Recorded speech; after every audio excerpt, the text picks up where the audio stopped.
Self-improvement comes down to this one thing, and it starts with the question, how are you spending your time? How much time are you spending in the things which bring you up, and how much time are you spending in the things which bring you down? Because you've heard the saying, right?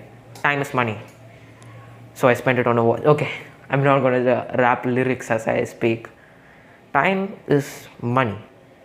And so these like coins of time that you have like, let's say 24 coins, or 24 into 60 into 60 coins, for like 1 coin for each second, or 1 coin for each minute. I think that will be better. How much of these minute coins are you using to buy the stuff that you actually want? Because the things that you buy with these coins, it's not just things that you have, it's things that you become. You buy yourself with these coins. So what person are you buying with these time coins? Is it a successful person? Is it a disciplined person? Is it a great person? Is it a noble person with character? Or are you buying bad mental health? Or are you buying stimulation which will ruin your life? Let me ask you that question. Think about that for a while. Because you become the things that you do every day. The things that you do every day don't just get you the things that you want. The things that you become a person who does the things that you do every day. So habits are key. Habits are crucial for your improvement as a person. And I'm not going to say another time about the rat park experiment. You already know it at this point, but what it basically tries to tell us is that the bad habits which are like ruining your life right now. I'm not telling you ruining as in ruining, it's like holding you back so much. The bad habits, you know, they'll already come into your mind what bad habits I'm talking about. Anime, little anime here, watching porn, masturbation, junk food, this stupid phone that you're using to watch social media, to scroll, junk food, all of that stuff, your addictions, how can they be removed? See, if you spend your time and focusing on, like, I'm never going to drink alcohol again, I'm just going to stop resisting alcohol, no more alcohol. If you obsess your mind over that and then you try to push through that urge, if you, the only thing that you do against your addictions is that, then it's going to become part of your identity if you focus on that much. The way to break bad habits is by building good ones, and the bad habits become a lot easier to break as you build the good habits and you have a lot more stuff going on in your life. The bad habits will take a back seat by itself. I mean, by itself means you still have to put the effort to remove them, but it's going to become a whole lot easier.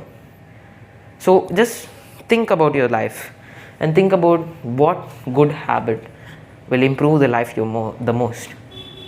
I talk more about like journaling and finding direction and working on your goals. I've talked about it in my like how to unfuck your life video. Check it out after watching this video. But think of a habit which will improve your life the most.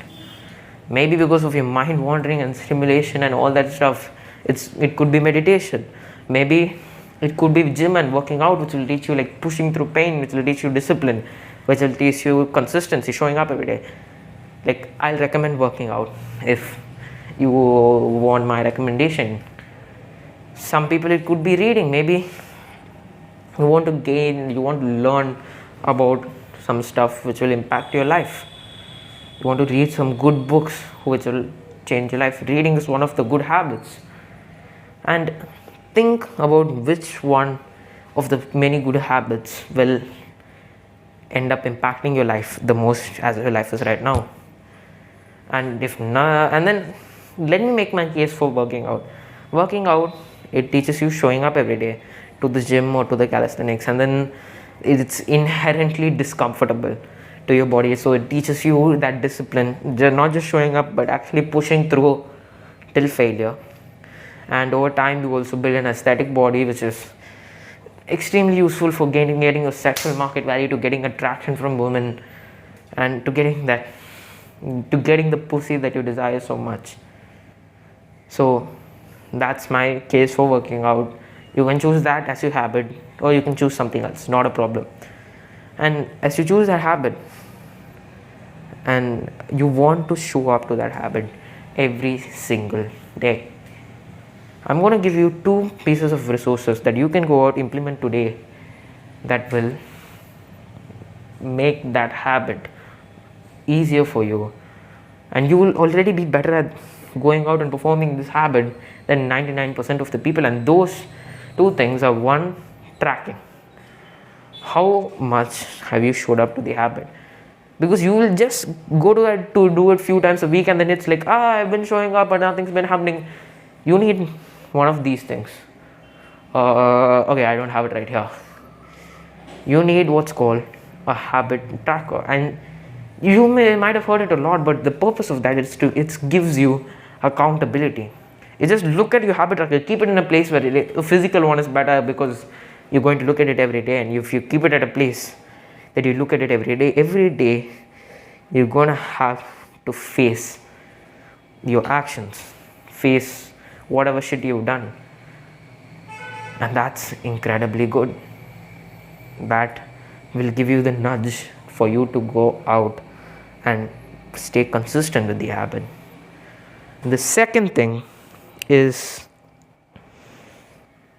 if you have an exact time and place where you're going to do that habit, where like after what activity you're going to do that habit, and it's like at what time. Is it like at 6:30 every day after I finish my school and I finish my afternoon routine, I'm gonna go to the gym and I'm going to work out. That person is a lot more likely to go to the gym and work out than the person who's like, I need to work out every day for some time of the week. The things which you are going to develop as you get consistent with your habit is not just the habit. You're going to train your willpower for thing number 1, because it's like a muscle that you train by like doing the stuff that you don't feel like doing. That's thing number 1, and it's going to feel discomfortable. Thing number 2 is, as the bad habits take a back seat, as the stimulation takes a back seat, you're going to feel like mentally sore.